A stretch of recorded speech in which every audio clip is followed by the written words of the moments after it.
Hello there. I am so glad that y'all are able to join me tonight because this is going to be a really terrific show. I am I'm really pumped because the gentleman who's coming on with me, Steve Bassett, is one of the people I think is really the strongest in the UFO field. Not because of his vast research, not because of his tenacity in seeking answers. All of those things are true. But he actively works to get disclosure. He is an exopolitical activist. He's a leading advocate for just ending this information embargo that we have. We're citizens. We pay for all the research that is done. We pay for the space program. We pay for all the video footage from the space program. We pay for the research that's being done here and abroad. Well, a lot of it abroad. And yet, simple things like interactions that may have happened, imagery of craft that may have been seen, that has been seen. We don't get that. We pay for that. Our government works for us. And this man is just the leading advocate for ending this government imposed 65-year information embargo on extraterrestrials. He's the executive director of the Paradigm Research Group, and he put on the citizen hearing on disclosure. That was in 2013. As much work as he does, he's in DC. I mean, the Paradigm Research Group is in DC. He is actively lobbying to get this information released. He's serious. He is fantastic. He is a wonderful advocate. He tries to bring other researchers along with him, and he didn't know it. Nobody really, pays attention to what's going on around them that much when we're in conferences. And I saw him reaching out to authors who really were not getting that much media attention and offering his help to them with doing that. And when I saw him doing these things, this is a busy guy. This is a guy that's doing all the things. And yet he was reaching out to bring other people along with him. I think he's brilliant. And I just had to talk to him, and he said yes. So, Carl, do we have him? We kind of have him. Let's bring it. Hi, Steve. Hi, Kat. Hi. Is our broadcast tonight supposed to be video and audio? It is. Okay, well, what's happened is I got trapped in a bookstore in DuPont Circle in DC. So it's cool, and I've got a nice quiet place. Right. So I'm willing to go on camera, but it's not exactly a spectacular setting. So let me just do this. Hang on. Let's see what we got here. All right, so here I am. Hey, you. I'm in Kramer's I'm going to bookstore. tell you, stay away from DuPont Circle. It's murder at this time of day. So, what movie is that Sunday. from? It's Sunday night. Yes, it's not. But what movie is that from? What now? What movie is that from? Did you know there was going to be a pop quiz? A what? A pop quiz. No, I did not, and I don't. But only because you're on DuPont Circle, so. Yeah, I'm in DuPont Circle, Kramer's bookstore, which is a famous bookstore here that is very popular. And things got weird, and before I knew it, so anyway, I am ready to go. So just ask me what you want to ask me. I want to ask you all the things. But first of all, that quote is from an American president. So just so you know. So I am so interested because I have seen you at the various conferences that I've attended over the years. I follow your work. I think that you're brilliant. And my main thing is that I share your opinion about disclosure. I'm angry that we pay for all of all these programs that are interacting with things that they don't want to tell us about, and yet the taxpayers are the reason that they're having these interactions, at least off planet. It's maddening. Well, essentially, yeah, it's a policy which is past its shelf life, and uh, but it was a national security matter. For instance, they don't talk to us too much about where their nuclear submarines are, where they're headed, or Right. how they launch their missiles, or any of that stuff. We understand that. We understand that there's a massive amount of secrecy attendant to the defense of the United States against all its perceived enemies. We've accepted that. But this issue is different because, one, it is not necessarily or obviously about national security, though it could be. But more importantly, it's something that's apparent. It's in our skies. It's showing up. There's a lot of things happening, and as a result, it's not something really that the government can truly classify or they can pretend is not there. And so the government made a decision between 47 and 52 that we couldn't handle this. This was too much. And they felt we didn't have a right to know because it was a national security matter that could have implications. There was a nuclear arms race underway. It was pretty intense. Yeah. And maybe didn't even have a need to know, frankly. Well, why do we need to know about the ETs that are turning up and they're learning about? How is that going to make it easier for you to make a living or whatever? And that was the policy. Now, the mistake that they made, okay, is that they kept it too long. The Cold War got worse and worse. The nuclear arms race got worse, peaked at around 80,000 nukes in the 80s. But when the Soviet Union fell and we had a whole massive change in the global situation, they not only gave up 14 republics, they brought back religion and outlawed the Communist Party, all that happening in 99 and 2001. Mm-hmm.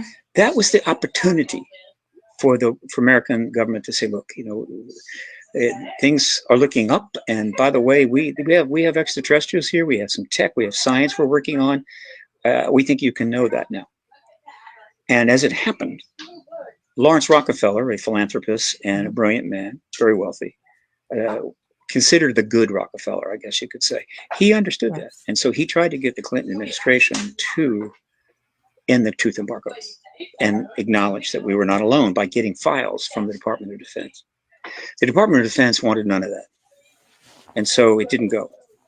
And once we moved on past the Clinton administration, the opportunity really to do it and get it done was lost. And the Cold War, a new Cold War, second Cold War, literally started to develop a new kind of nuclear arms race, less missiles, but more powerful, more types of missiles.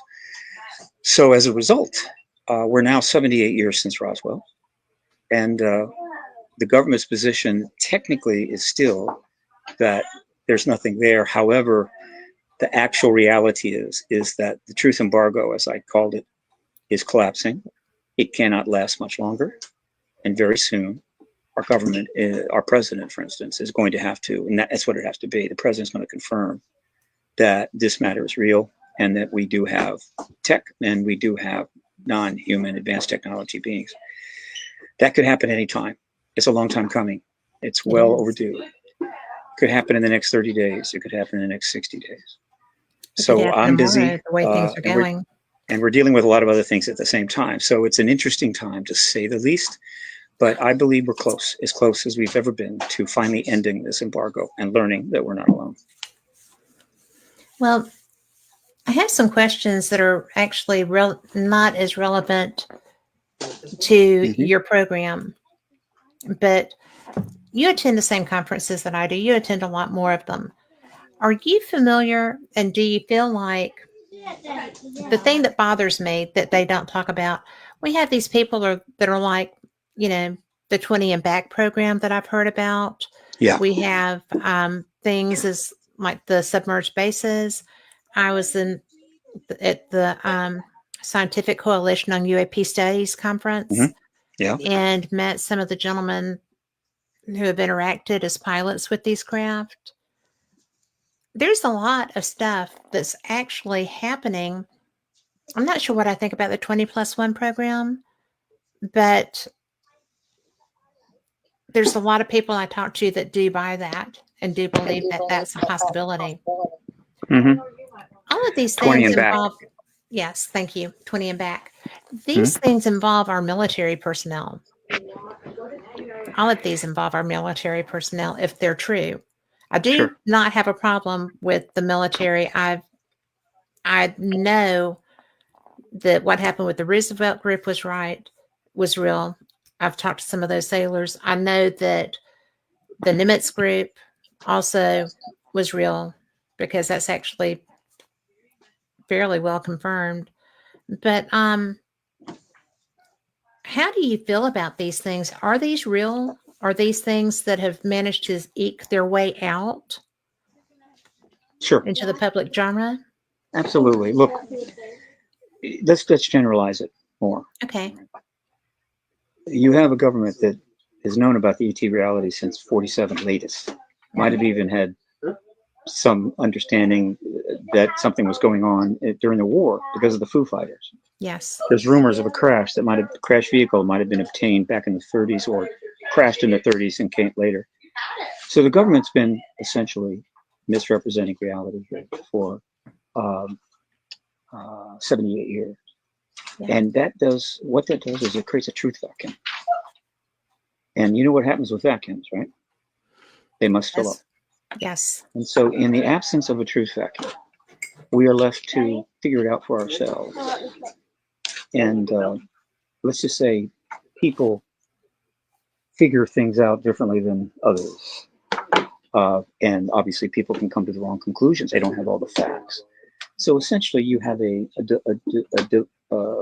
polluted information matrix just to begin with. But given that the government doesn't acknowledge this, almost anything one could come up with technically could be true. Well, humans are humans. And so Yes. people are making things up to get attention, to make money, to have fun, just to even create hoaxes.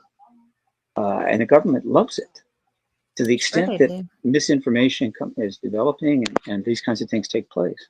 It makes it that much harder for the people that are trying to resolve this issue on behalf of the American people to make progress and certainly get the attention that the issue deserves from media and politicians. And so the truth embargo is kind of self-perpetuating.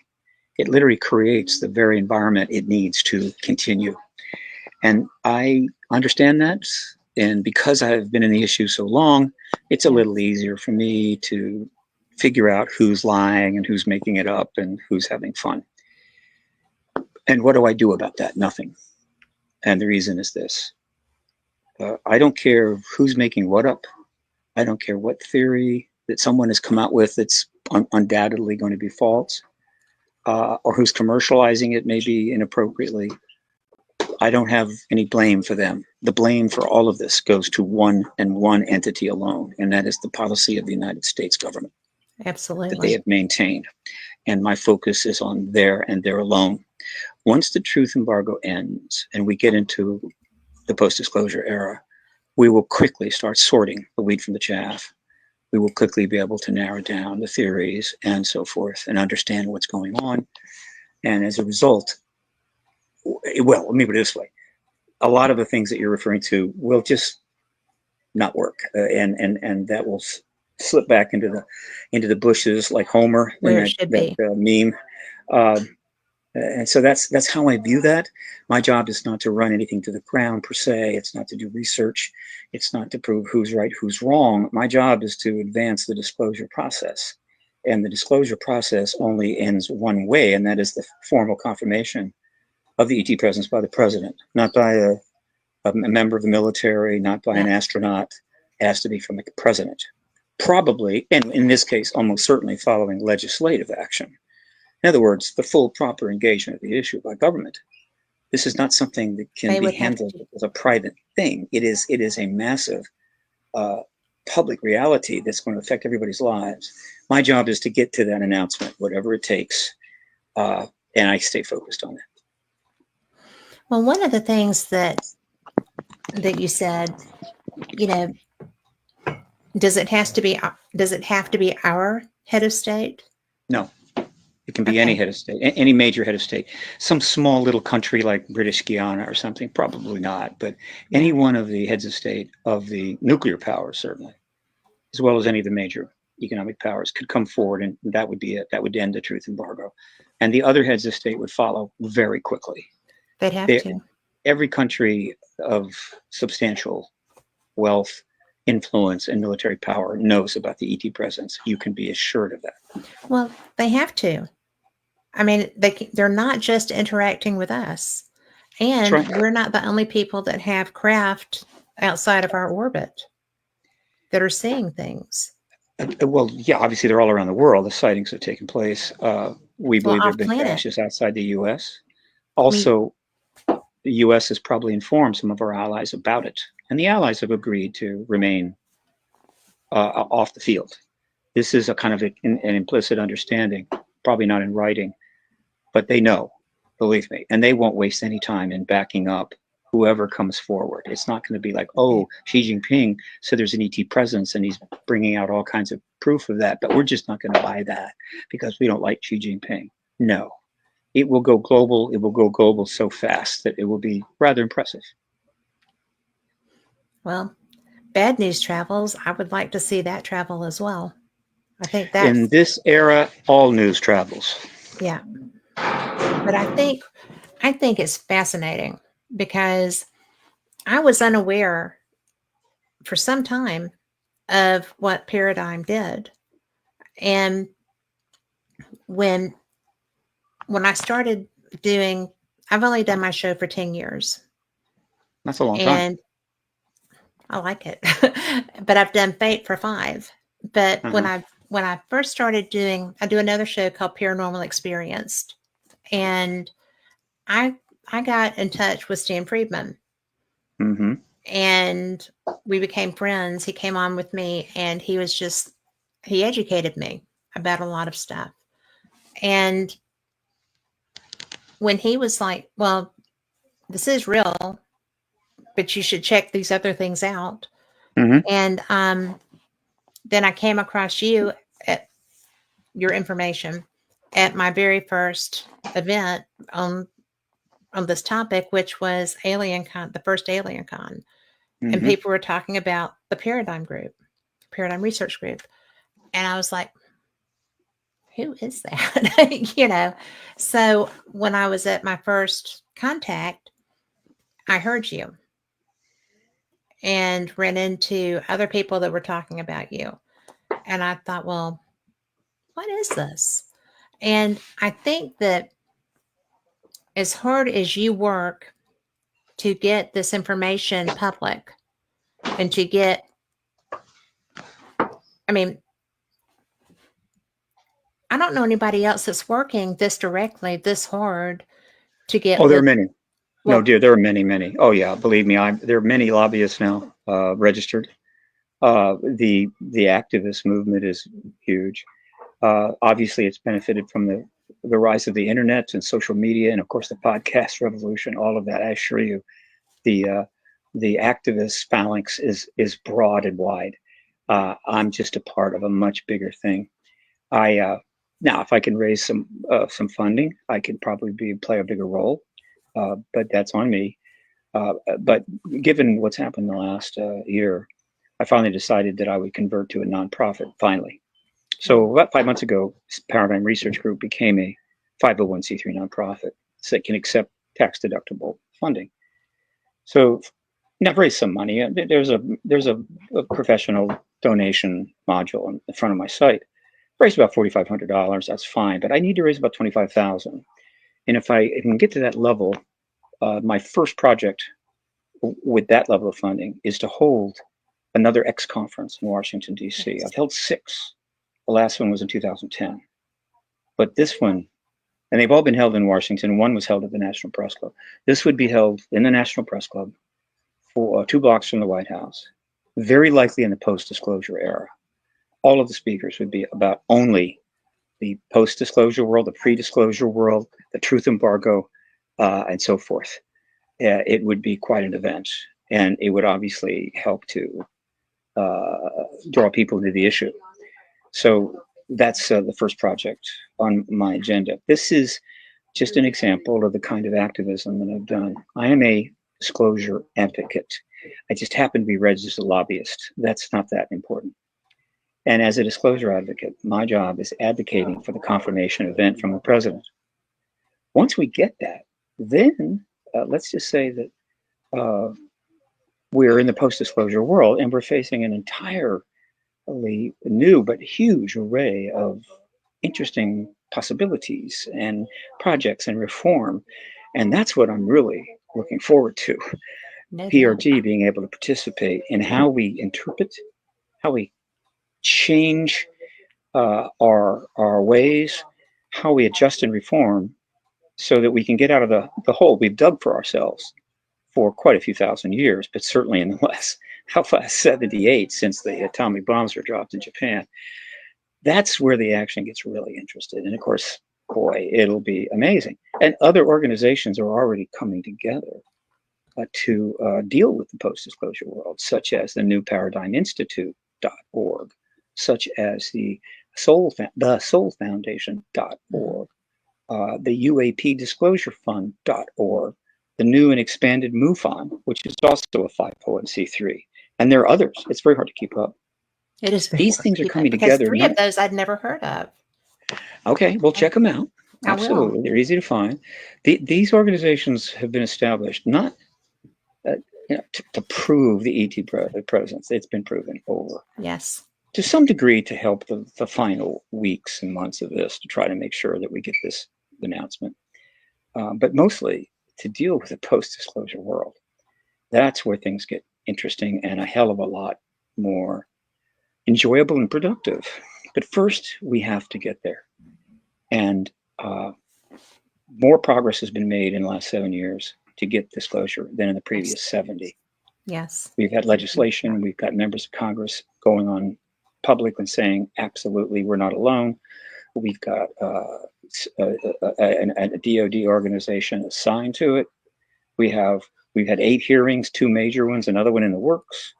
A task force on declassifying federal secrets has been formed with subpoena power, and I could just go on and on. Now, that one's interesting, though. Yes, go ahead. Subpoena power is powerful. Of course. And so most people are not aware of most of what I just said. And I get that. They've got, there's plenty to occupy their attention right now, as you know. Plenty of deep concerns and problems in the world. My job is to follow it. That's all I do. No dogs, no pets. Yes.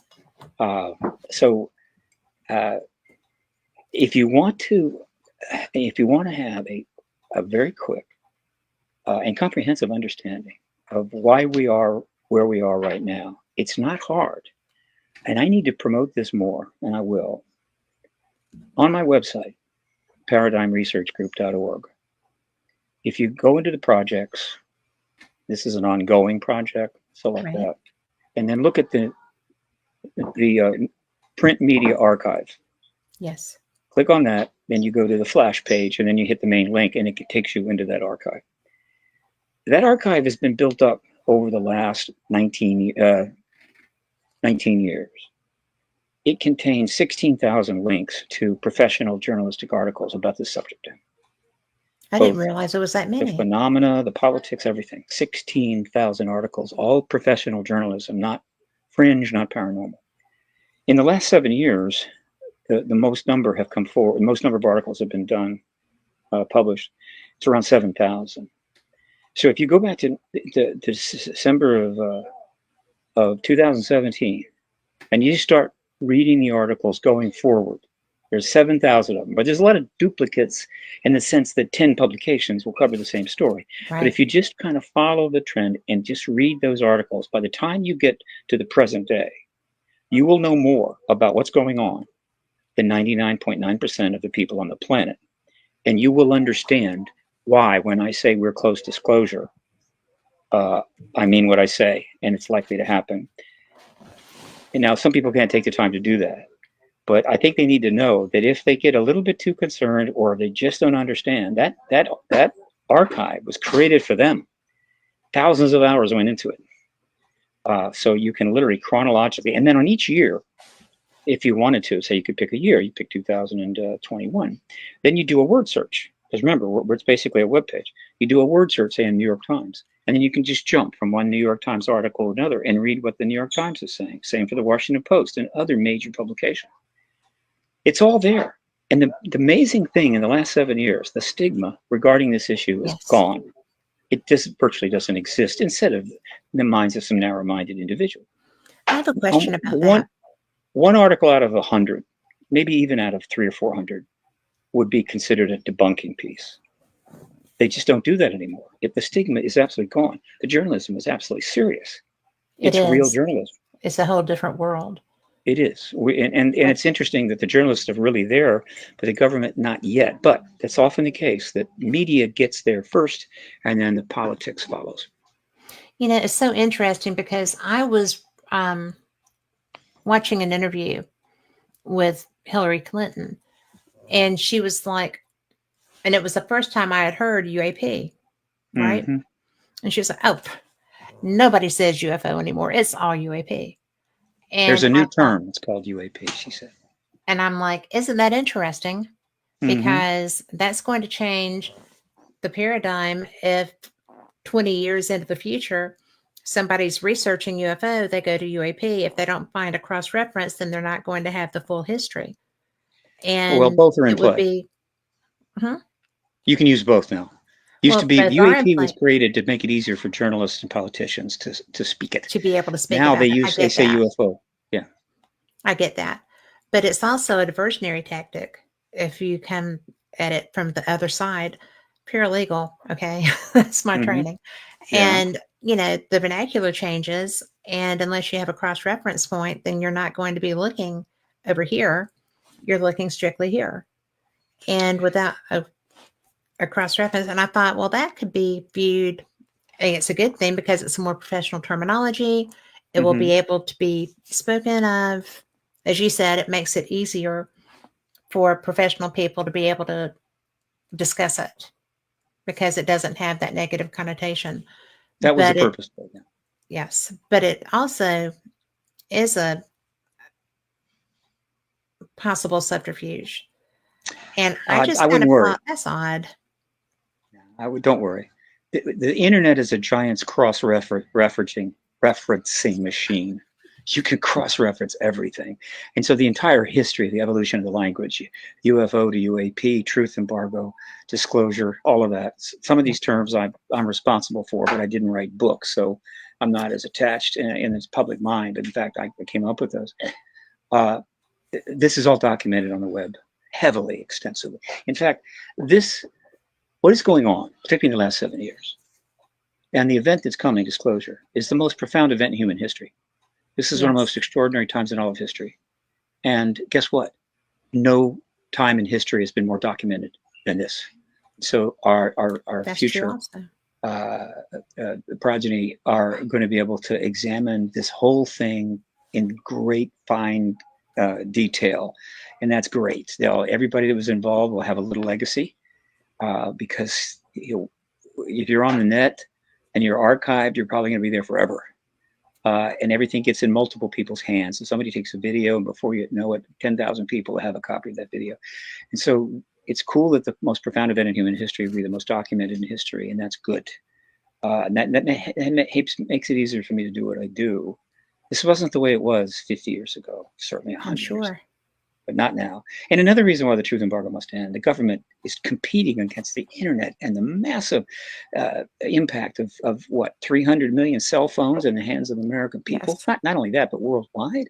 Then the podcasting, the ability to cheaply broadcast and have millions of followers. The fact that the truth embargo has lasted this long is absolutely astounding. But that's how committed they were. Yes. Well, and still are. I mean, did you ever think 40 years ago that you would have military people coming out with their concern that they're going to be, not just that they're there, not just that they're seeing them, but they pose a danger to naval aviation because they are right there in the passes, Virginia, California, where these guys are flying. The craft are there. And that blew my mind that nobody's really, I mean, I know that the military is concerned for safety, obviously, but nobody's even talking about it outside of conferences. Are you ready for a shock? I'm always ready for a shock.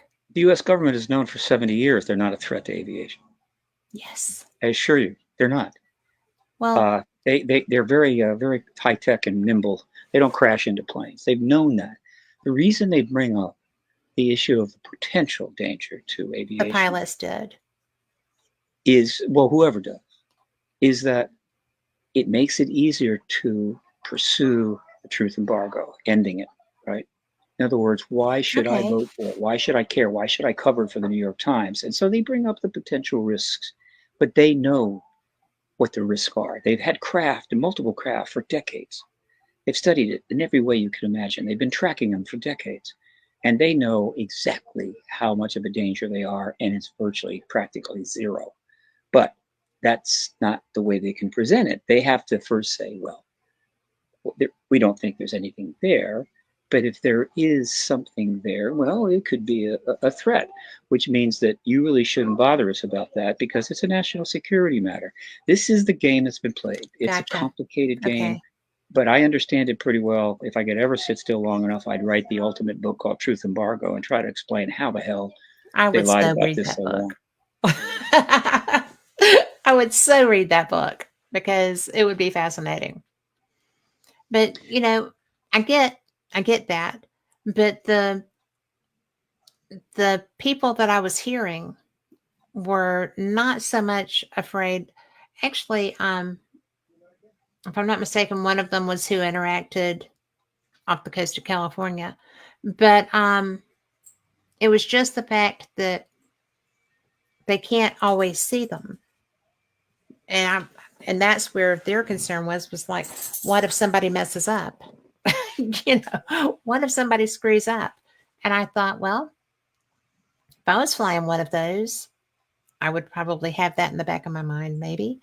I don't blame them for No. that, but they don't screw up. Okay, they're very technologically advanced. They don't screw up. We screw up. We screwed up near DC Human not too error. long ago. Took a lot of mistakes and bad policy that ended up taking down that airline. Yeah.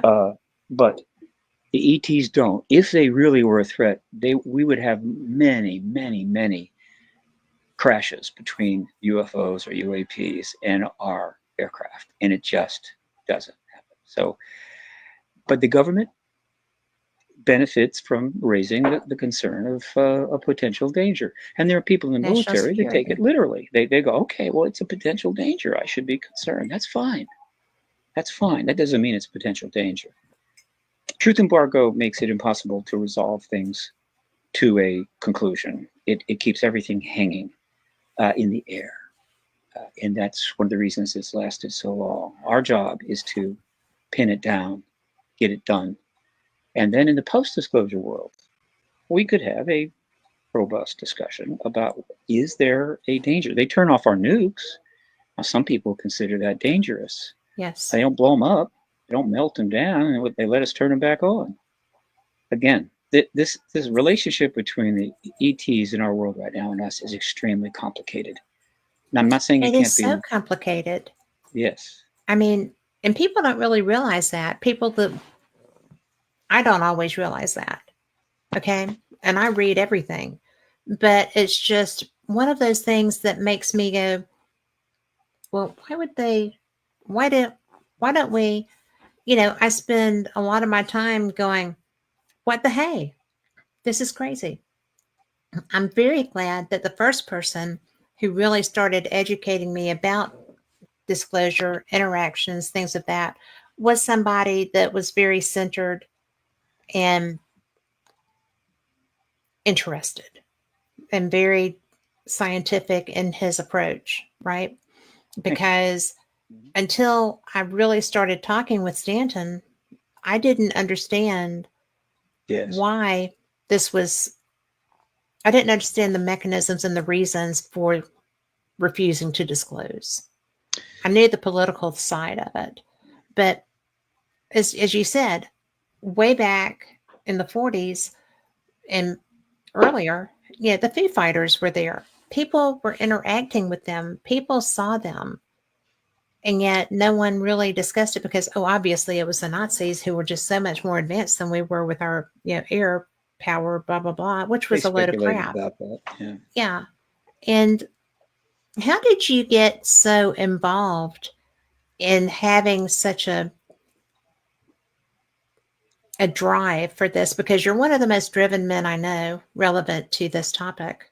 It was a choice.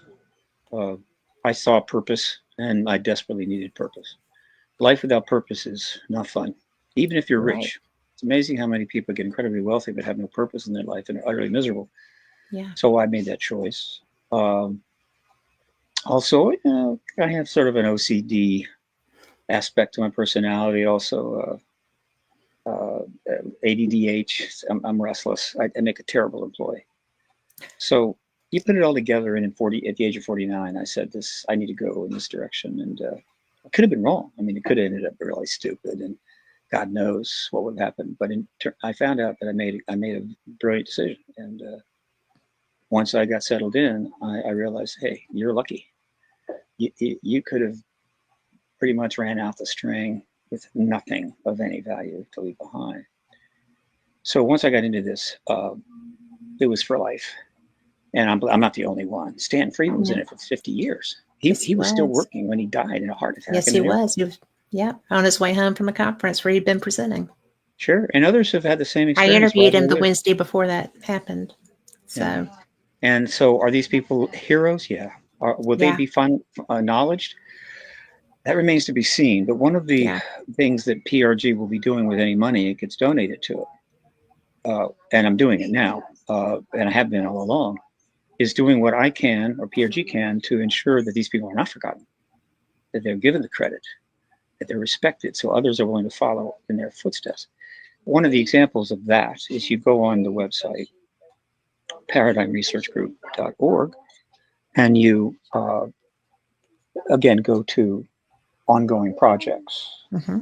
You will find the In Memoriam page. Yes. The In Memoriam page is about 100 and some members of our field. The UAP field is the disclosure, exopolitics, whatever. And you see their photo, you see the dates of their birth and death, and you have a link to some significant information about them. And every time somebody in the field of note dies, I add them to that page. Just a little thing, but again, it's easy to share that page. It's easy to spread it around. Yes. And so I want to do more like that, but I've got to raise more money. I've got to get up in the 25,000 range before I can really start doing the kinds of things I need to do. And the pressure is growing because things are moving so fast. There's so much going on. So I feel a little pressure to get some stuff done. What is your primary? What is number one? My primary what? Your primary, the number one on your list of things to get done. Well, I mean, number one is the president's got to disclose. That's number one. Everything. But what input are you going to be able to have on causing that to happen? Oh, okay. Right now, probably the number one thing I'm doing is that I have made a substantial effort to educate members of the Oversight Committee and the Senate Intel Committee to the fact that there are still 4 very important living witnesses to nuclear weapons tampering by ETs and their craft that have been wanting to testify for 30 years, and they have never haven't been given a chance. What now? They have not been allowed to? Nope. Never testified. Get out of town. Oh, that's huge. Well, the reason they haven't testified is that these witnesses are huge. I mean, if they were to testify under oath on camera, the truth embargo would be in deep, deep trouble. And so they've been ghosted. Wow. In other words, the Department of Defense just acted as if they didn't exist, and they got away with it. Now, I did bring them forward to testify at the citizen hearing on disclosure in 2013. Yes. and the copies of their testimony were then given to every single member of Congress. Nothing happened, and plenty of people bought those tapes, that discs rather. But recently, I distributed the witness statements from about 12 of these witnesses. A couple are deceased, to every single office of the oversight committee, not just the subcommittee, as well as the Senate Intel Committee. It's about, I don't know, 36 sets, with a cover letter from Bob Salas, who's leading those witnesses. I also spoke with Nancy Mace, and she interviewed him while I was present, and indicated she wants those nuclear witnesses. And so one of my absolute things right now is to continue to do what I can to ensure that happens, that they get to testify before the next hearing in front of the House. That's number one. Number two is probably the X conference, getting at least that launched. I just need to set a date. Once I set a date, I have months to put it all together, but I have to set a date, and I cannot set a date unless I have the basic funds to do it. So that's number two. Number three is the Contact in the Desert conference, which I'm very much a part of, and doing everything I can to make it as strong as possible. And I'm working on that actually now as part of the team that is run by Juan Zanix. And we are hoping to have a strong conference this year. It's already up, contactinthedesert.org. Yes, it is. And it's got a tremendous speaker lineup. And it's been reorganized and tightened up. It would be a great event. But there are so many, and we hope people will support it. But I understand there's a lot of things going on in the world right now which make it hard to focus. On the other hand, if we get disclosure, well, let's just say that you want to be at Contact in the Desert. If we get I always want to be at Contact in the Desert. Yeah, I am fortunate enough to have been media there several times. And are you going to make it this year, maybe? Or can you do it? Well, I'm planning to. I've submitted for my credentials. I haven't heard back yet, but we're going to be in Vegas. Usually we go to Vegas. I'll leave my husband at what I call hubby daycare, and I drive down to the conference, because Contact in the Desert is one of my favorite. Well, probably it is my favorite large conference. I was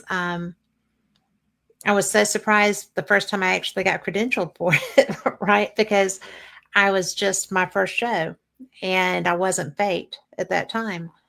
And when I went, I did not anticipate what I got, because Contact in the Desert is access to so many different people with different ufology related experiences.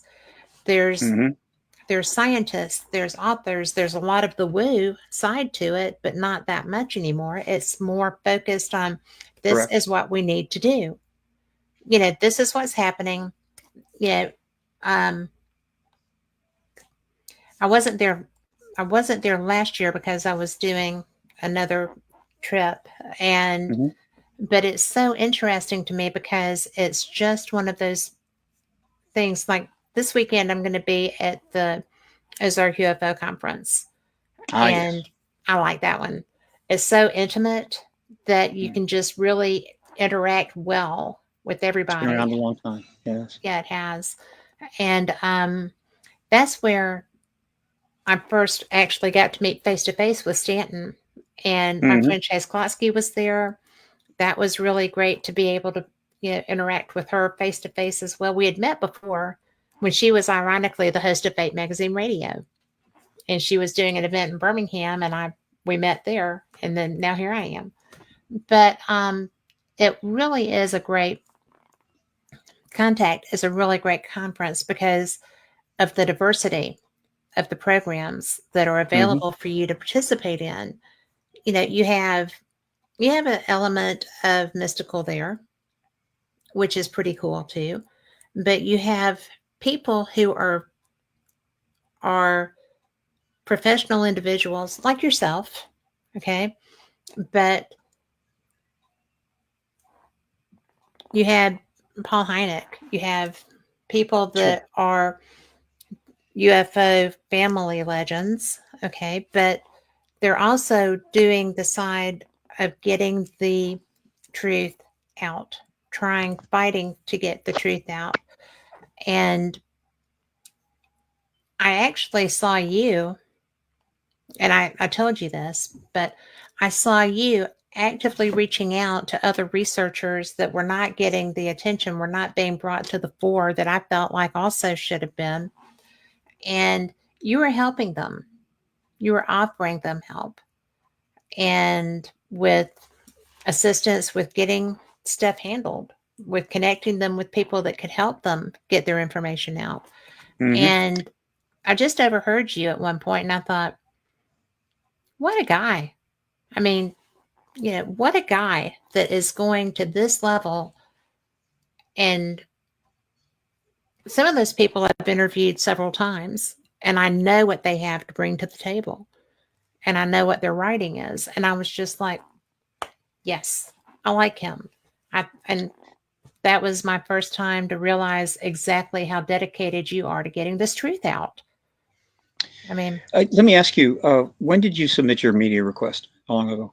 um, it's been a couple of months when I first saw it. Okay, here's what I want you to do. I want you to What? resubmit it and copy me.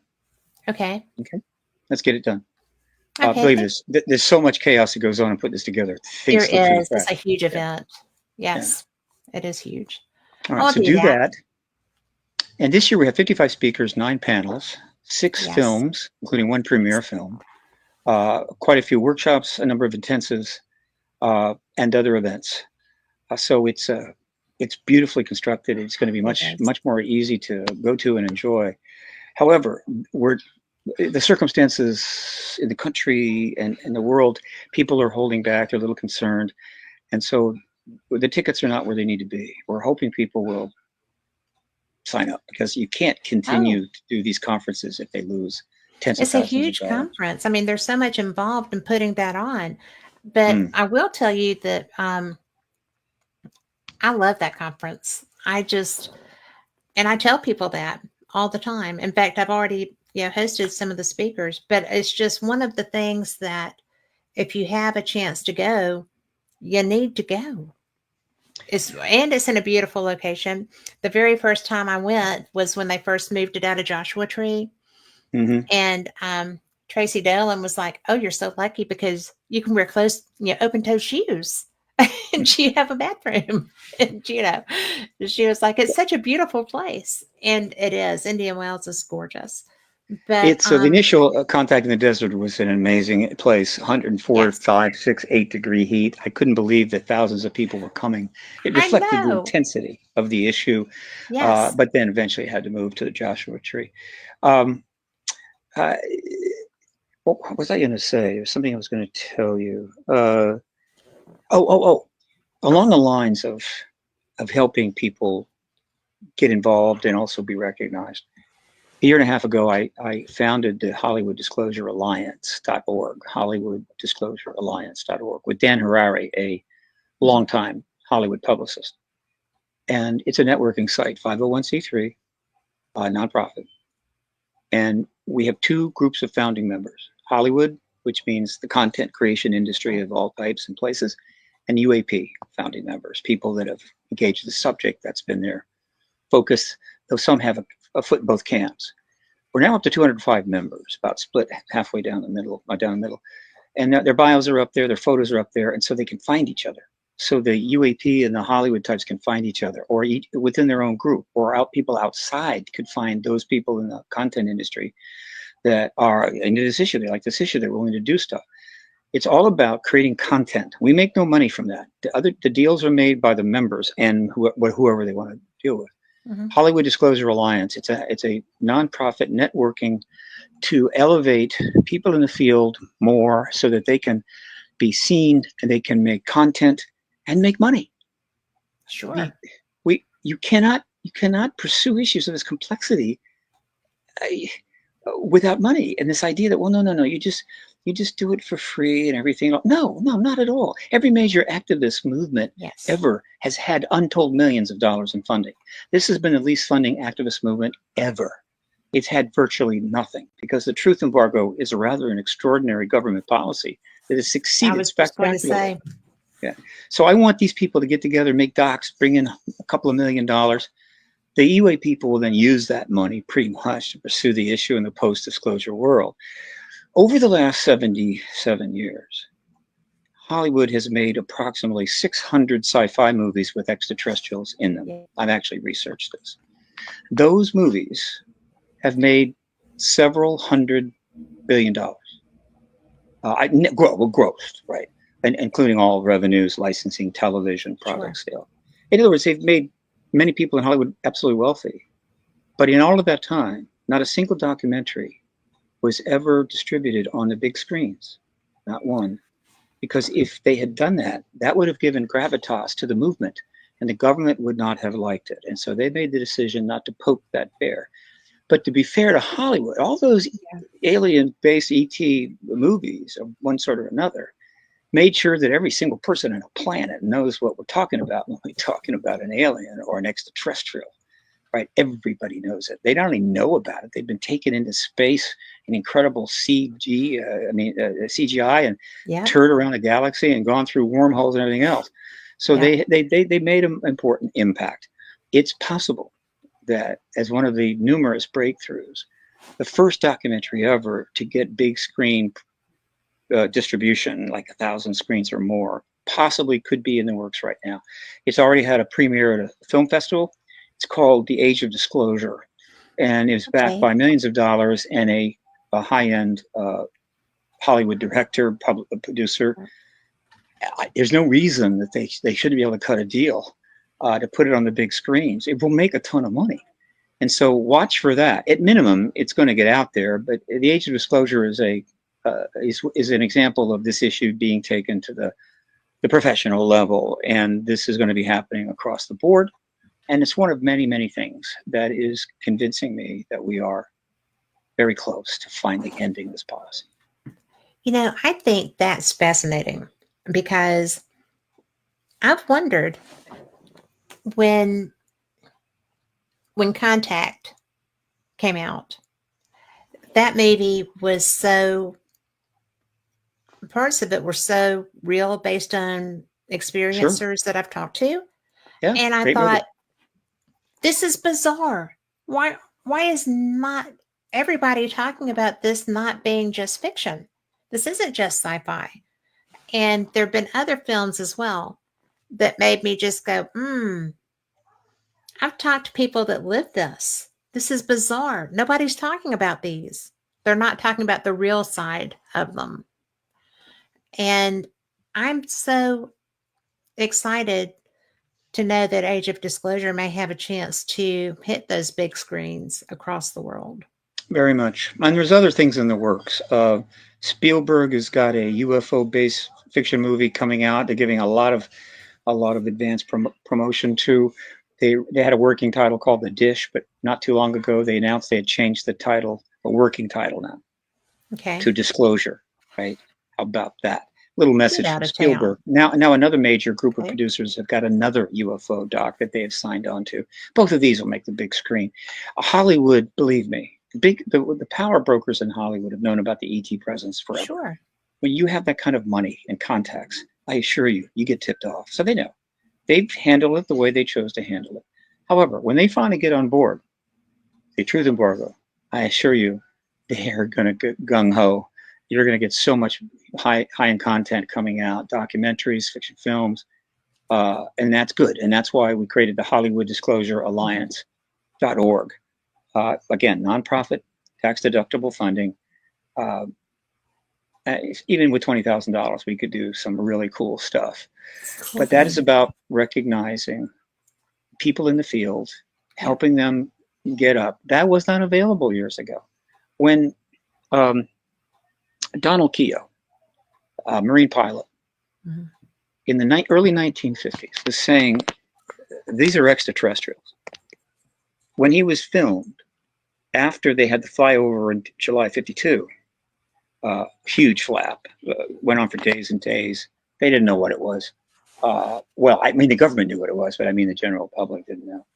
And so they interviewed General Sanford, who came forward and tried to give a reasoned explanation. It wasn't too bad. Yeah. And then they interviewed Keough, and he said immediately, these are extraterrestrials, right? So there have been people in government, military, that have been speaking about this all along, and people are always talking about it, but not enough. There is a critical mass that you need for major change in Yes. any society, and we are just on the edge of that critical mass. So, but it's taken 77 years to get there. And people say, why so long? And the answer is not incompetence or evil. It's No. that the era of the modern UFO engagement has directly coincided with the era of the nuclear arms race, which we don't think about much anymore because what's there to think about? But historians will know, my Yes. God, you did what? Yes. You started a game of mutual assured destruction where nobody can use them because it would be the end of the world, but you still built 80,000 of them. You had near accidents on 6 occasions. This was a big, big deal. And the ET issue was directly parallel with it, in It fact, was. interacted with it. And so it is the nuclear arms race that is the primary engine that allowed this truth embargo to last as long as it did. I If we have did not not looked at it develop that that. arms race, we'd have known longer. I did not. I have not looked at it that way. That's my job. It is your job. I'm glad you're here to tell us about that. So, when I think of these things, I was lucky enough when I was a kid. My grandma had a kid that lived next door that was totally about space. I mean, totally about space. He had an Apollo capsule. We went to the moon in the backyard. I mean, everything Cool. about being in space has always amazed me. And, then later my stepfather was part of the Apollo mission that burned. And he had, as they were getting into the final countdown, the heads took over everything. And so he had gone off radio right before the fire happened, which was huge. It still messed him up. He was completely destroyed for the rest of his life. But it's just one of those things that these things matter. And I mean, I'm 63. I'm not the only person of my generation that is mesmerized by this, even more so than the kids now, because I saw when it started happening. And I remember sitting in front of our great big TV with the little bitty screen watching things. And it had never happened before. So to be able to interact now with people that are having experiences, that are seeing craft, to have seen craft myself, to have the opportunity to be part of Fate Magazine and talk to authors and people that have done this. Like I said, this matters to me. I was talking to Stanton back way before I was a host of Fate. And other researchers in that field, people that educate, and you have all these people available through contact and through the people that you interact with and the people that are trying to bring this to the fore. We can all help that. Sure. Just as individuals. I mean, a person doesn't have to give $20,000. If you get enough $100 donations, that's going to add up. If you get people that are writing what they can afford, that helps Kate, too, right? Hang on a second, Kate. I have to make a little adjustment here. The location that I was able to get to this broadcast is closing shop. That's throwing me out into They're tossing you in the street. Circle. Yeah. And so don't go in DuPont Circle, man. It's murder. Is it possible to wrap it up now and we can do another one at any time? It is totally possible to wrap it up now because I'm just going to tell everybody all about contact. Okay. Well, very good. I'm about to walk out the door. Let me just turn the sound up a bit. Okay.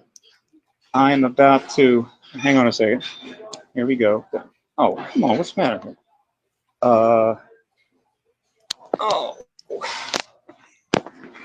Hang on. I'm hanging.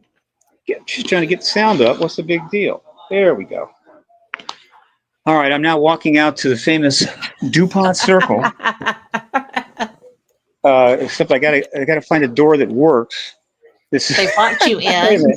Yeah, I think they're watching me. Okay, open this. All right, here we go.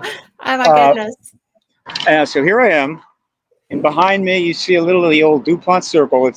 I've lived in and out of Washington for the last 60 years. Watched it Yeah. change. DuPont Circle hadn't changed all that much. It's a No. cool place.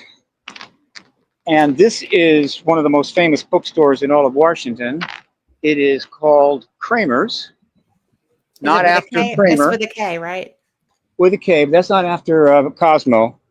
That's just the name of it. They got great food, wonderful books, and again, it's a nice place to visit. And that's where I was when I realized, I got to get to you. So I enjoyed this. Thank you very much. By the way, Kate, if you would like to become part of the Hollywood Disclosure Alliance, you should just let me know. Get in touch. We can make that happen. Okay? Well, oh my gosh, thank you so much for that. Sure. Absolutely. But I would be thrilled and honored, and I will get back with you. And I will also resubmit my uh, Yes. request for creds. So And copy me so I can make sure it doesn't fall through the cracks. I will. There's so many Okay? details with that. I understand. I never get wigged out or anything, but I know that it's hard to do. And I just um, I just think that's cool. Thank you. And Very good. I am about to, where the hell am I'm about to enter the metro, and that's going to be the ball game, kiddo. that So, is, kiddo. Yeah, no doubt. Well, I am so glad you've been here. And we will do this again when you're not on DuPont Circle. oh, yeah, And from my office with all the bells and whistles and goodies, for sure. we'll do that. But All mainly, right, dear. I so much appreciate you doing this because I really am really so impressed with you. I like Thank you. I need your that work. kind of, activist. That's the currency of an activist, right? Appreciation. Well, I That, do. yeah, you need that at least, or you couldn't possibly keep doing it. Well, that's true. I know it's hard. But Okay, I'm we'll going talk into the soon. subway. Until next time. Next time. Bye. Bye. And there you have Steve Bassett, who is one of the movers and shakers in the UFO UAP disclosure. He is Paradigm Research Group, and he is one of the best. Bring people along with me, get them aware, help them get out, and just a great human. And I'm so glad that he was on. Now, I thought I was just going to share these, but y'all know I've been giving away magazines, and I'm so excited to be doing that. But this tonight, when I was doing the giveaway, I was going to just share some of the covers with you. Yeah, we've got ESP. Whoops, way too much light. ESP and the Moon is the primary story. New Madrid earthquake. We have got the 60 years anniversary. The Beast of London. Sometimes I can get it where it's not so bright. Angels in the Paranormal. And that's not the only Angels in the Paranormal edition. This one, I'm going to have to go to my specs. November, December of 2008. The ESP and the Moon was January, February of 2011. This is my, what did Kenneth Arnold see? This is not the original edition. This is from September of 2006, but it has Kenneth's plane there. And then Angels, H.P. Lovecraft, Anunnaki. Golly, that light's bright on that. That's why I don't usually have a light. And this is issue 740, and it does not have the date. There we go. This one, Hauntings, England, Texas, Tahoe, and New York, and Charles Fort and the Damned. So I love our artwork. And this is somebody I never got a chance to interview. And I so would have loved it. But it's Robert Skoke. So I can't say his name. The Göbekli Tepe. He was such an interesting man. And his wife still does his work. And then this is from 2011. And it's Atlantis Has Risen. Dillinger really shot. Island of Myth and Mystery. So there's that. Isn't that beautiful?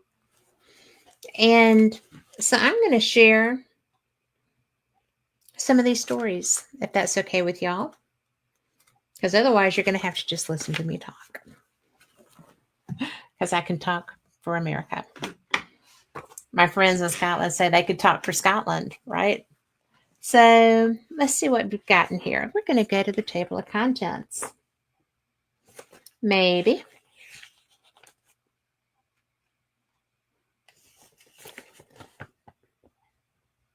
I don't know what this is, okay? But it's funny. It says, The Secrets of Charles Fort by Jim Steinmeier. Then it says, Fort and Those Damn Books of His by Doug Skinner. They Never Went Away, Oscar de los Santos and J.J. Sargent. A Night to Remember by Chris Halton. I love Chris Halton. The Little People of Skegamog Swamp by J.L. Bennett. The Invasion Was Televised by Ken Thomas. That one is Fred Chrisman, John F. Kennedy, and a television show. We have The Dislocated Ghost by M. Murray McNulty. Lake Tahoe's Haunted California Nevada Lodge, Cal Nevada Lodge. Devil's Hole. Oh, Lake Tahoe. The Lake Tahoe story was by Janice Oberding, who's, I know. Treasure Island of the Seven Cities. And, you know, one of the things, for one thing, Fate Magazine is the bomb. It really is. I mean, I know that I do the radio show. I know that I've written for it, but it really is special.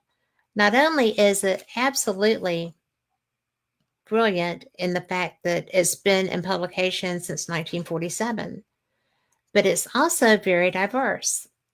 There are so many different areas of interest and things that are kind of on the fringe. And Fate has covered everything. If it's of interest and somebody wants to do an article about it, that's fine. Stevie Tombstone, who is near and dear to the heart of Fate, he's a friend of the magazine. He's a friend of the owner. He's my friend. He is one of the best musicians going. You can catch him anywhere. But, he wrote the article for the cover story of why tattoos. Like, why do people tattoo? Why? Where did it begin? What is it about? So things that are just kind of off the norm. Things that make you go, to use another quote. But it's fantastic. And one of the things that I enjoyed with my talk with Steve was the background. You know, all of this stuff has happened. The original experience in the U.S., but that's not all that's been here. Yeah, that wasn't the first time anybody knew about that. It's something that's been part of history. It's been part of human history from the beginning of time, basically. And yet nobody wants to talk about it from the government side because it's scary for them. I don't know what they think we're going to do. I mean, are you going to run into the street and make havoc and do all the things that, I mean, we're already seeing people do that, right? America, at least, has kind of lost its collective mind on occasion. We do stupid stuff like go to war with each other. It hasn't been that long since the Civil War. And yet we still get mad and yell at each other and try to fight. I don't get it. You would think that we would learn how to be a peaceful society, but not so much. Humans, go figure. But I think it's interesting because we have somebody here in chat, Constance Victoria Briggs, who is a brilliant author in her own right and needs to come on with me now that we do video. But we'll get that on the books. I think that people like her who, they write from different perspectives. Not everyone's experience with ufology is the same. Not everyone is approaching it from a scientific side. Not everyone is fully documenting every abductee's experience. It's just such a big topic. It's a great big topic. People have individual interactions. People have abduction stories. People have being saved by them stories. They're not scary. They're different. And we're afraid of different. We're afraid of different in our neighborhoods. We're afraid of different in our streets. We're afraid of different when we travel to a foreign country. Trust me, it took me a lot to taste haggis. Okay. It was different. Oh my gosh. I was right though. I shouldn't have tried the haggis. But there's all kinds of things that are different. There's all kinds of things that have more knowledge than the average bearer. We've been taught that mysticism is different. We've been taught that different religions are different. They are different. Doesn't make them wrong. Religion is a very individual thing. And I think that while every religion has a supreme being, not all the supreme beings are presented as being one and the same. Different faiths. Same basic tenet. But anyway, why are we so afraid of different? Maybe because we don't know how to cope with it. We don't know how to interact beyond our own philosophy or theology. Or maybe we're afraid. I don't know. There's so many possibilities. But one of the things that I really like about Fate Magazine is it's a time capsule. It's not just the articles. It's the I see by the papers. And these are different little things that our editor, Miss Phyllis Coffey, says, Magic Bedroom Cafe now open. Everyone that has ever wanted to dine in a bathroom, Magic Restroom, not bedroom. Magic Restroom Cafe now open. I don't know about this, guys. Everyone that has ever wanted to dine in a bathroom now has their chance with the opening of the Magic Restroom Cafe in Los Angeles, California. Of course. The walls are filled with bathroom tile, the chairs are made of toilets, and the food comes served in a toilet bowl dish. All food on the menu is named to fit with the bathroom theme. Some food offerings include the Bloody Number 2, a strawberry sundae, and the golden poop rice. I don't even know what to say. We're moving on. Okay. Addicted to Oreo cookies? I am. In experiments with laboratory rats, Oreo cookies are appearing to be just as addictive as cocaine. When given a choice, laboratory rats will always choose eating the cookie over a healthy snack. Well, yeah. In experiments offering the rats Oreos and drugs, the rats like the cookies just as much as the drugs. Neuroscientists are theorizing that foods high in fat and sugar stimulate the brain in much the same way drugs do. 2013. This was not new science, but it's funny. Oh, JFK's assassination exhibit. The State Texas Archives, located in Austin, Texas, is having a display about the JFK assassination in memoriam of the 50-year anniversary of the event. Former Governor John Connolly's bloody clothing is the centerpiece of the exhibit. His white shirt still has the bloodstains on it. It's believed that the governor was also hit with the first bullet that struck John F. Kennedy. It's the first time I heard that. And I read about that. Winged creatures in Chile. Now, we have talked about this on the show. Several witnesses have stepped forward in Chile with reports of a flying manta ray-like creature. The creature is reported to be around 6 feet tall. One witness spotted it atop a church steeple.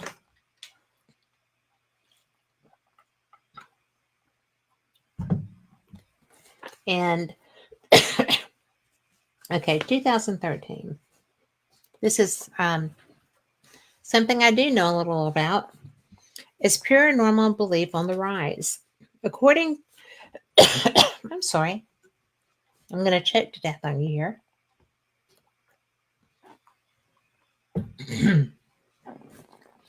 According to a study in the UK, 52% of people believe in the supernatural. This figure is up from 40% in 2005. The popularity of ghost shows and ghost tours seems to have increased the amount of people that believe in ghosts.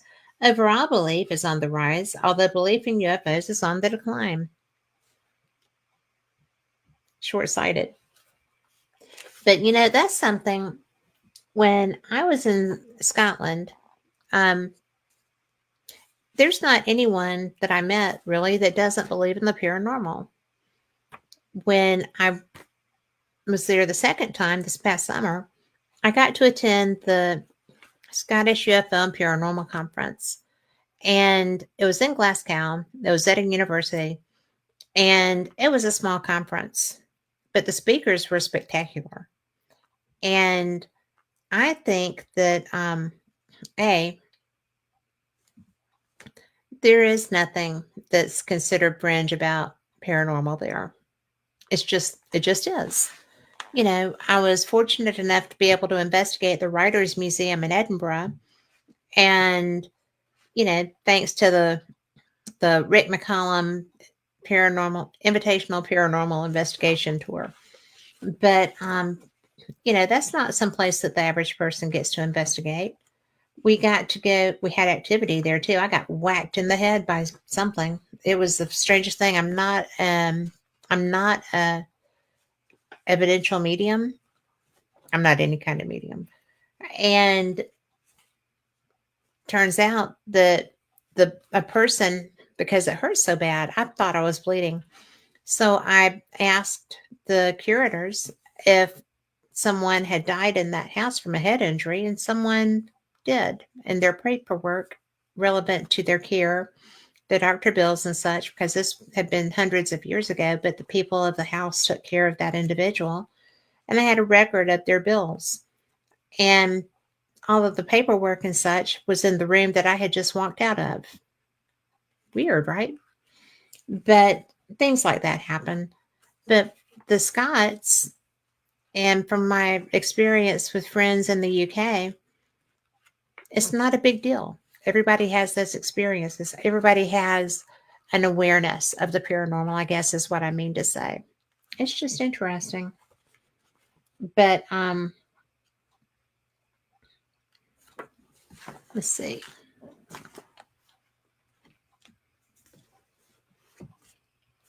Let's get one that's a little farther back. There's a lot of 2011s.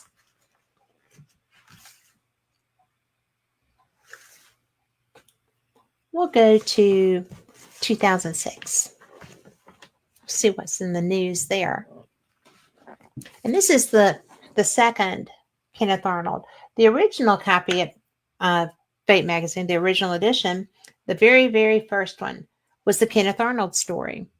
And I was gifted a copy of that, which really struck my heart. by Phyllis for my birthday one year. So let's look at these contents, shall we?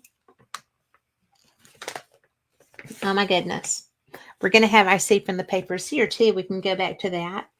And religion, reincarnation, and reptilians. You know, reptilians strike fear into people's hearts. I don't know why that is, but I mean, I do. I know that they look much different than we perceive.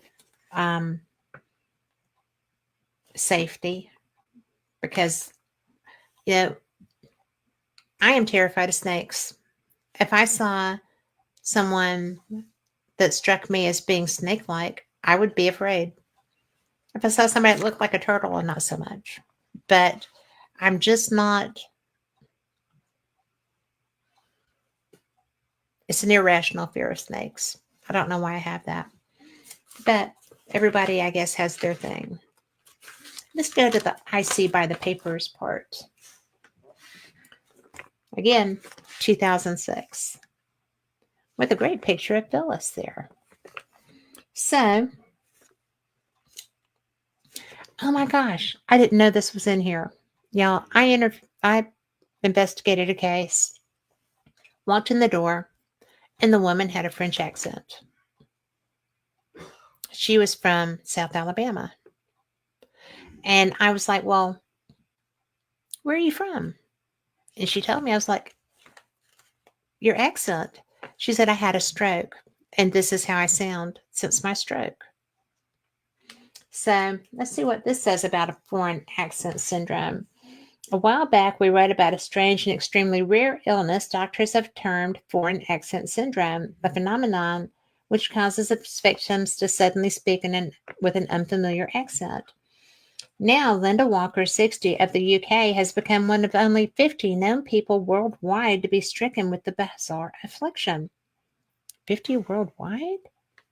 After emerging from a recent stroke, Walker awoke to find that her Geordie accent had been transformed into a Jamaican one, and there is nothing in Walker's history to indicate why she ended up with a Jamaican accent, having lived in both the UK and Canada throughout her life. She is now helping researchers from Newcastle University in the hope that they can find a cure for future sufferers. Foreign accent syndrome was first discovered in Norway in 1941 when a young woman started to speak with a German accent after a World War II air raid. What were the odds that I would come across someone with this syndrome? That's interesting. You ready for something else? Let's see. And I did not know that was in this magazine. That's really cool. Oh, and this is a big deal. This is a new MUFON director. And I didn't know this person. After 2 3-year terms at the helm of MUFON, John Schuessler has announced he will be stepping down as international director of the organization. This is history right here.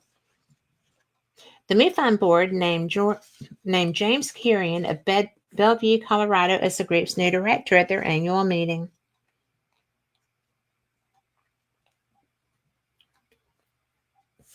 This is cool. I didn't know these things. But I am going to be saving this one. How long is this? I'm going to share this. That's a bit appropriate. Apollo 11 UFO. Apollo 11 astronaut Buzz Aldrin's statements in the new documentary Apollo 11, The Untold Story, have been causing a stir. Aldrin, 76, mentioned to filmmakers that the Apollo 11 crew saw an unidentified flying object following their historic mission to the moon.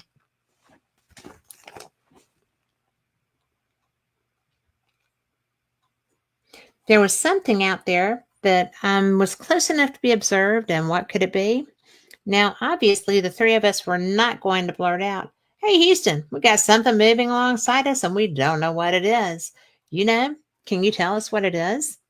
We weren't about to do that because we know that those transmissions would be heard by all sorts of people, and who knows what somebody would have demanded that we turn back because of aliens or whatever the reason is, so we didn't do that.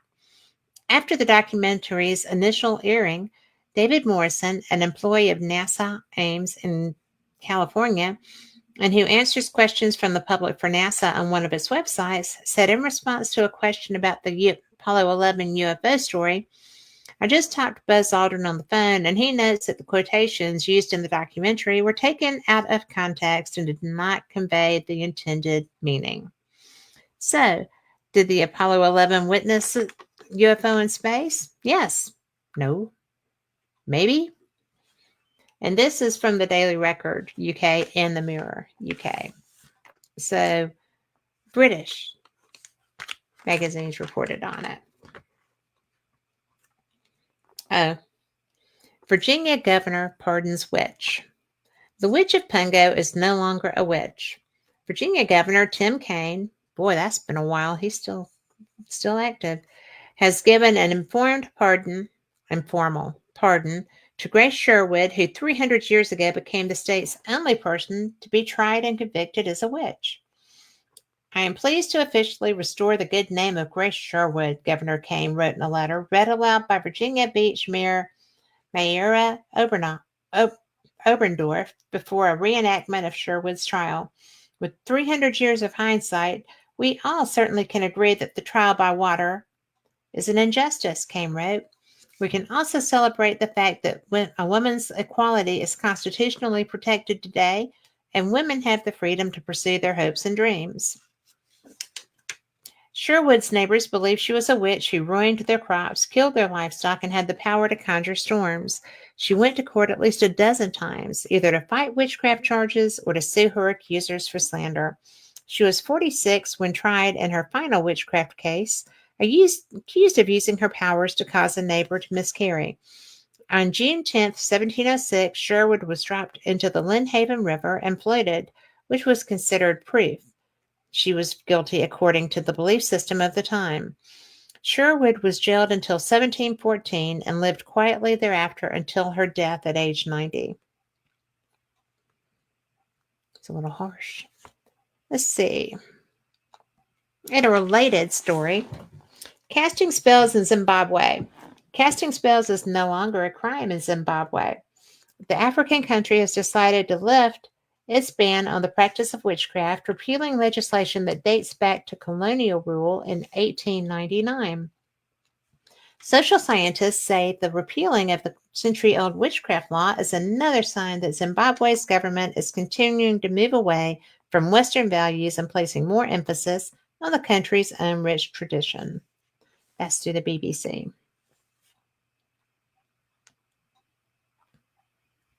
Wow, this is just full of relevant stuff to today.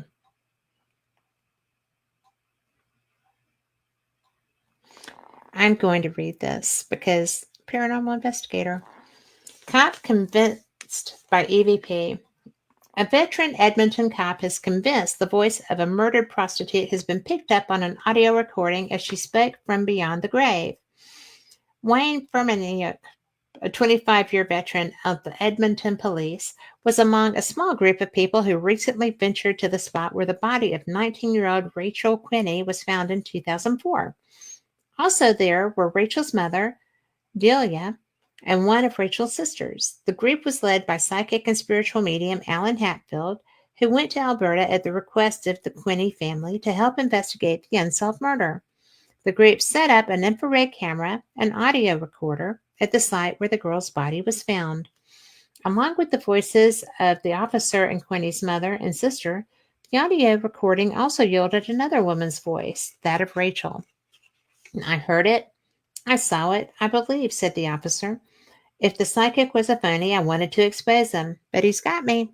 I'm convinced." Neither Alan Hatfield nor the officer would reveal what they heard the murder girl say on the recorded audio, saying it could jeopardize the ongoing investigation into her death. So, you know what? That's pretty interesting. And something else that's interesting. This edition has a bulletin board listing events, including the Mothman Festival, which was September 16th through 17th that year. Let's see.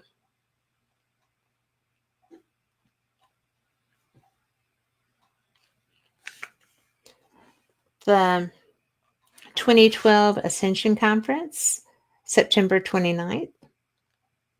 The UFO and Earth Mysteries Congress, October 7th and 8th in New Jersey. And the UFO Congress had moved to, was in Phoenix the last time I went.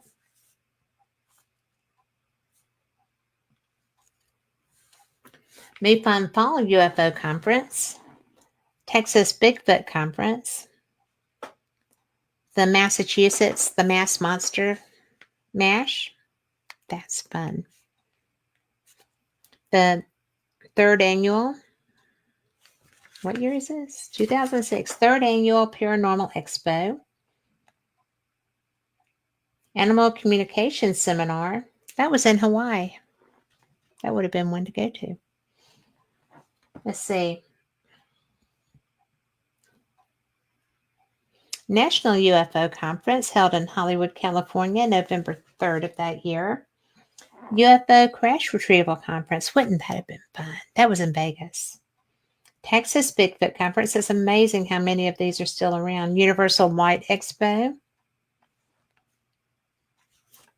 The 2006 Conference on Precession and Ancient Knowledge. How cool is that? I gotta tell you, I love this magazine. Let's go to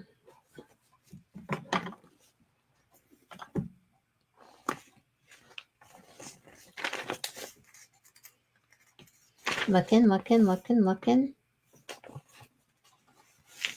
Oh my gosh. This has I see by the papers about the crystal skull. We were talking about contact in the desert.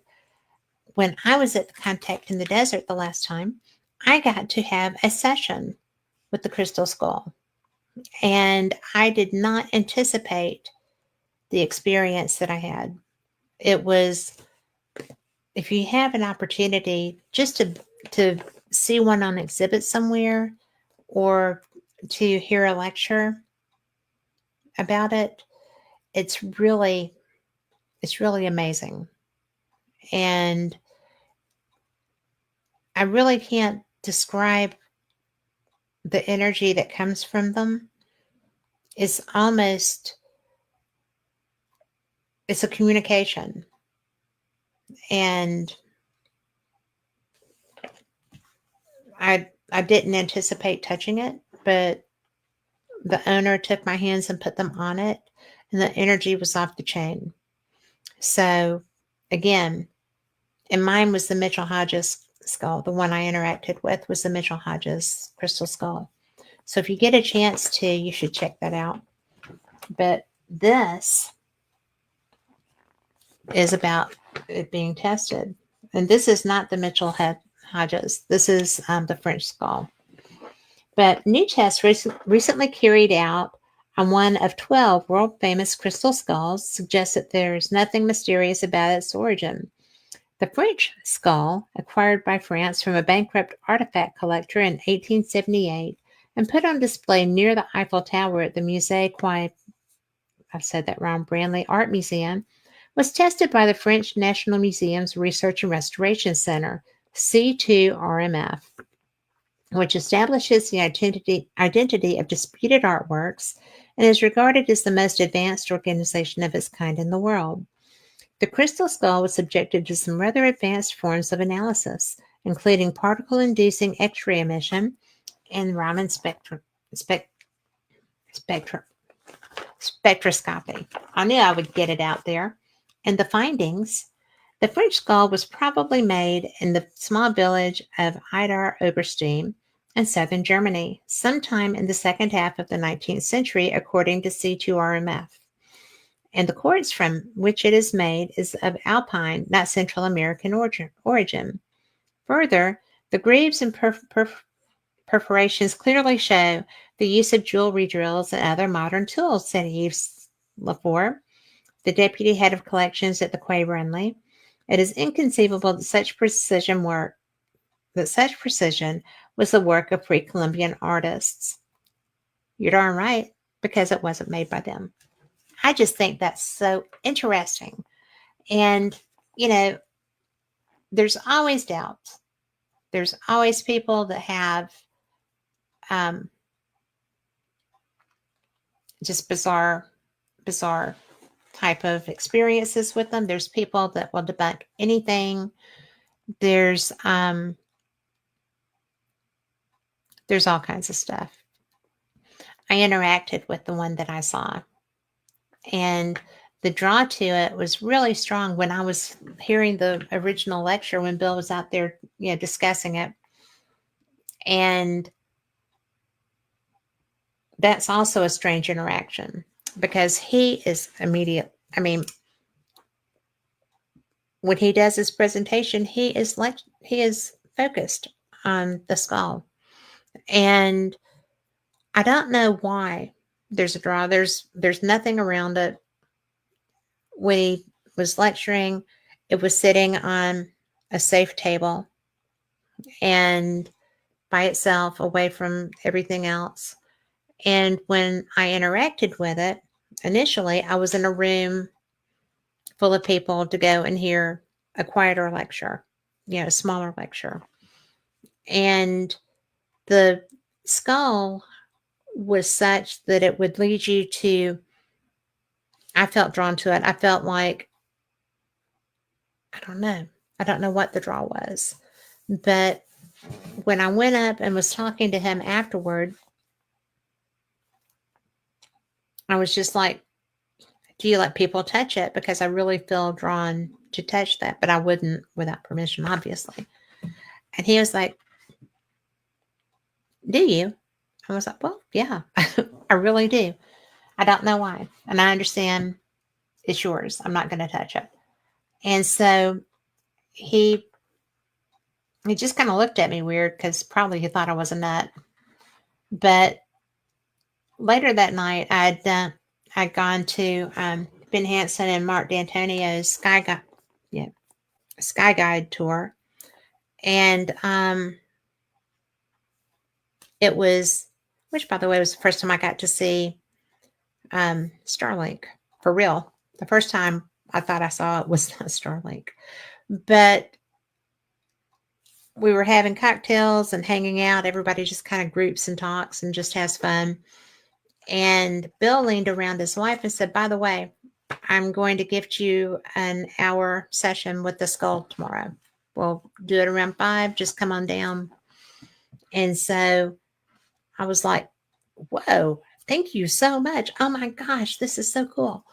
And so I was chatting with his wife and she was like, well, this is meant to be. And she leaned around to talk to him and said, Bill, she needs to come and have a session with the skull. He said, she's coming at 5. It's all good. I was like, oh my gosh.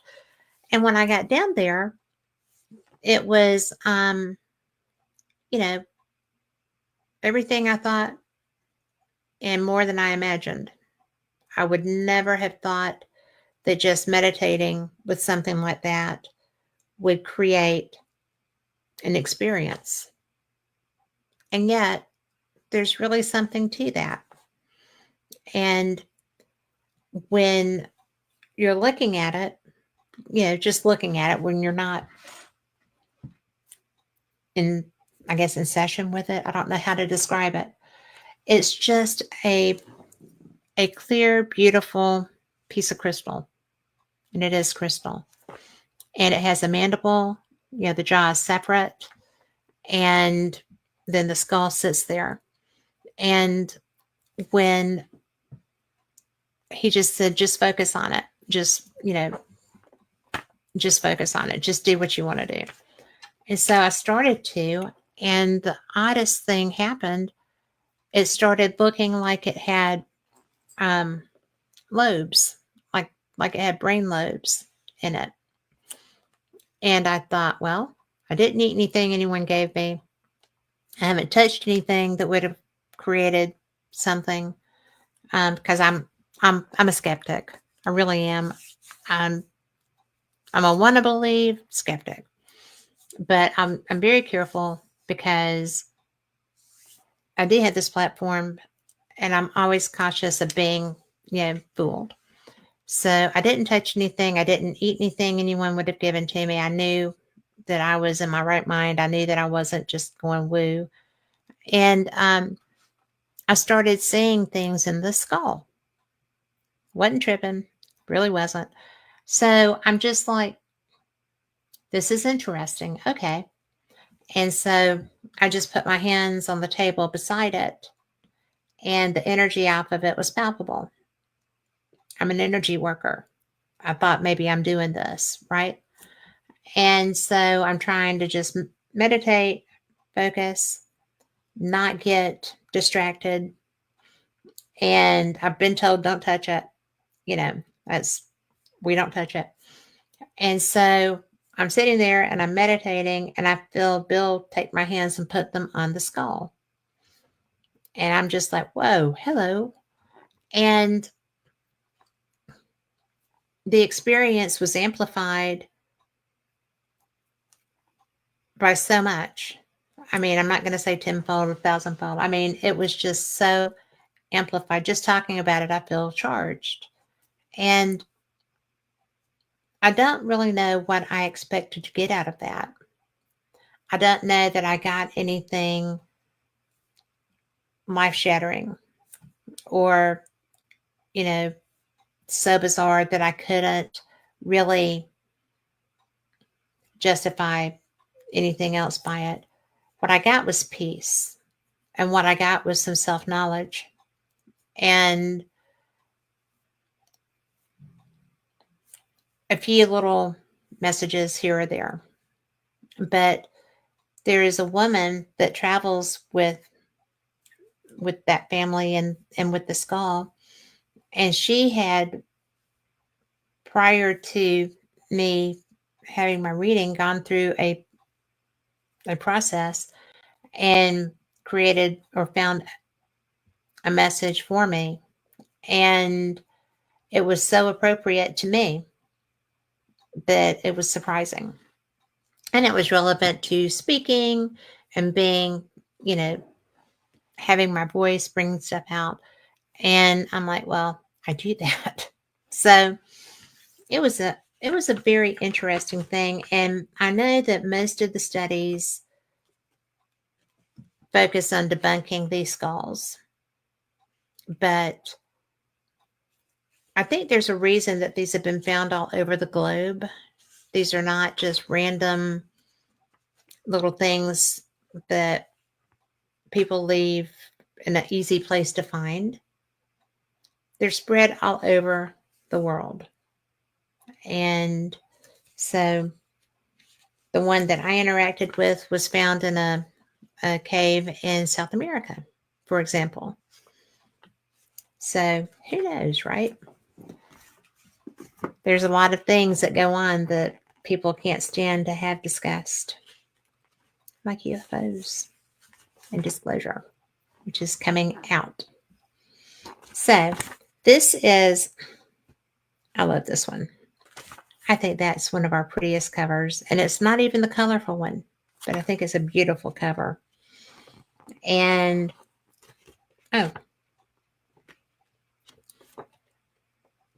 interesting.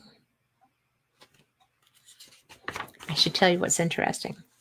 The Gospels of Thomas and Mary Magdalene. These lights are slaying me. Reflective paper with lights does not work. So it's still not working. This is the Gospels of Thomas, inclusive of the Gospel of Mary Magdalene, were discovered at the Nag Hammadi site in the Egyptian desert in December of 1945, along with some other books collectively called the Nag Hammadi. I'm saying that wrong, I'm sure, library. These texts were very fragmented with age, with lots of breaks in the texts. Until today, these sacred texts have only been able to be partially interpreted by scholars because no complete record of these were ever found. There are 4 ancient texts presented. The first 3 were originally written by the apostle Judas Thomas, Jesus' twin brother. The last and 4th text is that of the Gospel of Mary Magdalene, the wife of Jesus and the only female apostle, wherein she relates some of the more advanced spiritual teachings of her husband. The book is beautifully illustrated. The cover was prepared by Peter Hull, a well-known German illustrator of children's books. The text illustrations were provided by Dan Gorman, an Ohio illustrator noted for his work in Marvel Comics. Published by Discus Publishing, the paperback was $19. The Kindle is $99, but free with a Prime subscription. I've never heard this, and I thought I had read this. But anyway, if you want to go get it, again, this is slaying me. Trying to move the light. Isn't that a pretty cover? I'm going to go get it. I didn't even know that was a thing.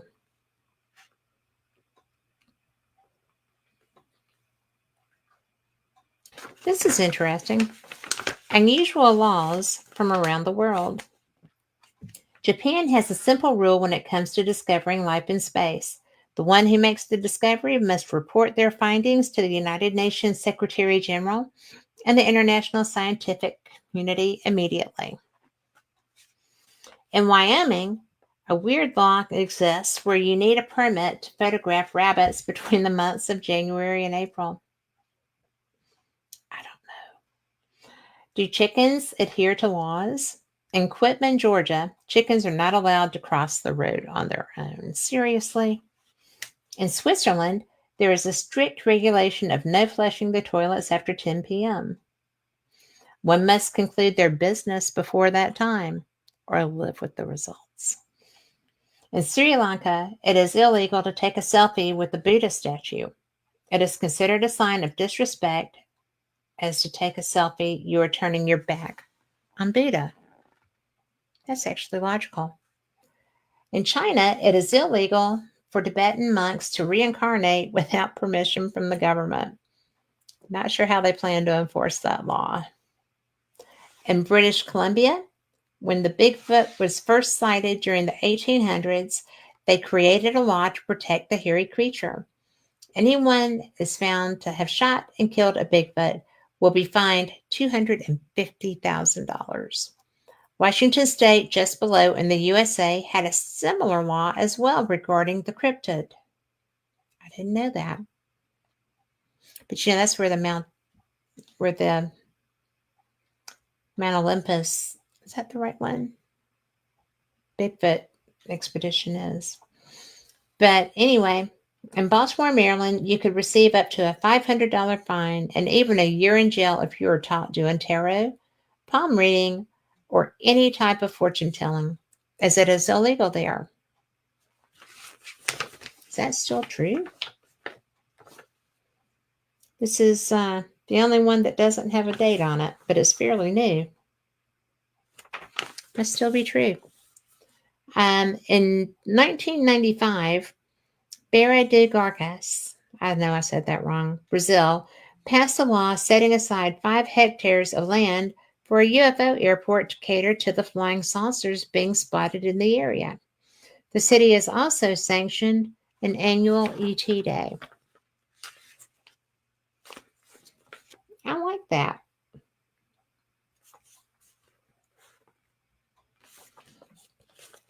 We have time. I'm going to read this one. I don't know if this is still... No, that's not. That's too old. I tell you what, if you do not have a Fate magazine subscription, you are missing out because it is so interesting, not to mention beautiful. You know, we have some of the most diverse writers. Goodness knows Phyllis has actually published something I wrote too. And I have something that's going to be in the new one as well. But it's just so cool. You know, there's ancient stuff, there's new stuff, there's UFOs, there's cryptids, they're just unusual things that are unexplained, things that are interesting. And, you know, like here you've got the magnetic Serbian boy. His family claims that Bogdan, a 7-year-old boy in Serbia, is magnetic. Videos later shown on MSNBC show the lad with his shirt off walking around with various objects stuck to his chest. Flatware, a TV remote, an iron skillet, and even non-magnetic ceramic plates. Critics say there must be some sort of trick involved, perhaps a combination of bodily posture and moist skin, as when you stick a penny to your forehead. Otherwise, they say, why must he be shirtless? After all, magnets work through cloth, and why does he always have his chest stuck out? If he were truly magnetic, wouldn't it be more impressive if he was on all fours? Who's writing this stuff, these decisions, right? The family claims that Bogdan can't get around computers or other electronic equipment because it will stop working. The videos do not show this phenomenon. I'm going to tell you, if you knew how many computers I go through, how many phones I go through, there is a lot true with the fact that some people have weird electromagnetic ranges and such. So, hi, Mark Addy. And let's see, tool using crows. Now, I have seen this. And a species of crow in New Caledonia, a large island 750 miles east of Australia, knows how to use a succession of 3 tools to get food. The crows are also capable of making their own tools. Experimenters at the University of Auckland, Australia, have shown that the Latin for crows, I'm not even going to try it, figured out how to use a string to retrieve a short stick, which enabled them to reach a long stick, which in turn let them reach food in a wooden cage. Not only could the crows use tools, they were able to puzzle out the necessary sequence. The birds can whittle branches into hooks and tear leaves into barbed probes to extract food from hard-to-reach areas. They are the only birds capable of tackling such problems. So far, crows have not learned how to use the chainsaw. When they do, look out. Thanks, BBC News. That's hilarious. Yes, Mark. Hashtag disclosure. And I'm going to be giving away a magazine. In fact, we need to get to that. So go ahead and enter that hashtag disclosure. And your name will be entered to do it. So, guys, I hope that you enjoyed Steve. He really is one of a kind in a field that is full of people who are also one of a kind. His allegiance to getting disclosure, to getting the public information out is just brilliant. He's cool, he's smart, he's driven, and if you get a chance to listen to him, take it. And if you get a chance to go to Contact in the Desert, it's outside of LA. It's in Indian Wells. It's right by Palm Springs. You don't even have to fly through LAX. It's easy enough to get other places there. Go. It is one of the biggest conferences I've attended, one of the most informative conferences I've attended. There are workshops that you can participate in. There's a dinner held, the speaker's dinner, where you can grab a ticket and go and interact with the different speakers who have been there during the weekend. And it's really cool. Not to mention their vending. Their vendors are amazing too. And Mark Eddy, did you put that in there? So, because otherwise, I think we only have one submission. So, Mark, you've got 3 seconds. Not really. You've got a minute. We'll give you a minute to do that because the computer selects pretty easily. And otherwise, it's going to be all Constance. Get in touch with me, Constance, and we will go ahead and get that scheduled because I would love to have you back on. You're such a good guest. And for anybody who is listening and you have questions, if you want to find Stephen, you can do it. Paradigm Research Group. You can find him on LinkedIn under Stephen Bassett or Steve Bassett. I think he's under both. But the Paradigm Research Group really is a cool beans kind of thing. Check it out. Support them if you can. And I mean, really, it's so important. I just love that they've got the films coming out. I don't even know what that's going to be like. I mean, you talk about getting that information out into the public genre. You've got not genre, but the public purview, and you've got all the information there, and people start to talk. It's the very best. Okay, Mark is in there. Are we ready to go ahead and spin that baby? Let's do it. As the magic runs.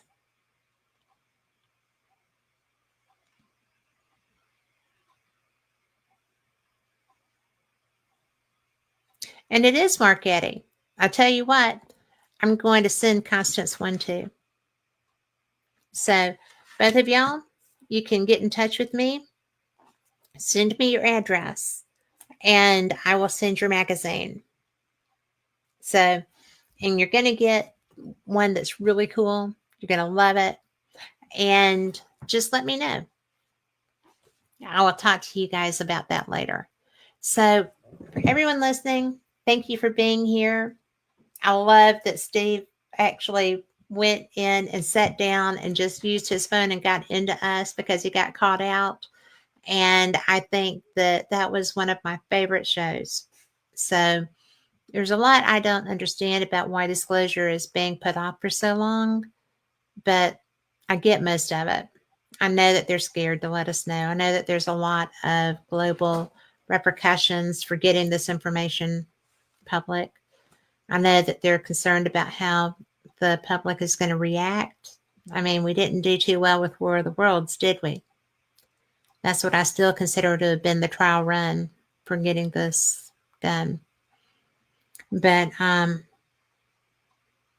do.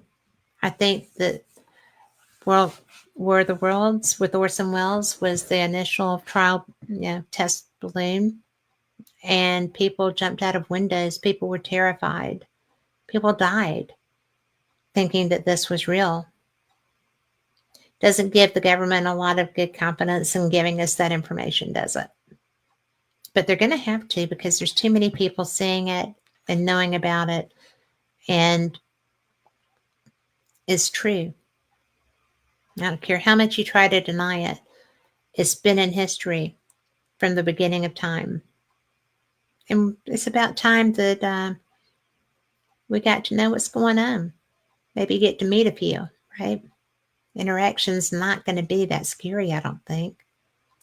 Probably just like us, we've got people I wouldn't want to sit down and break bread with, and we got people that I just don't know yet that are going to be fantastic when I get to meet them. We have our own discernment. We deserve a chance. So that being said, I hope you all have a wonderful week. I appreciate you listening to Fate Magazine. It's so much fun to be here. And I will see you next week. Same cat time. I will not see you next week. I'm going to be in Arkansas.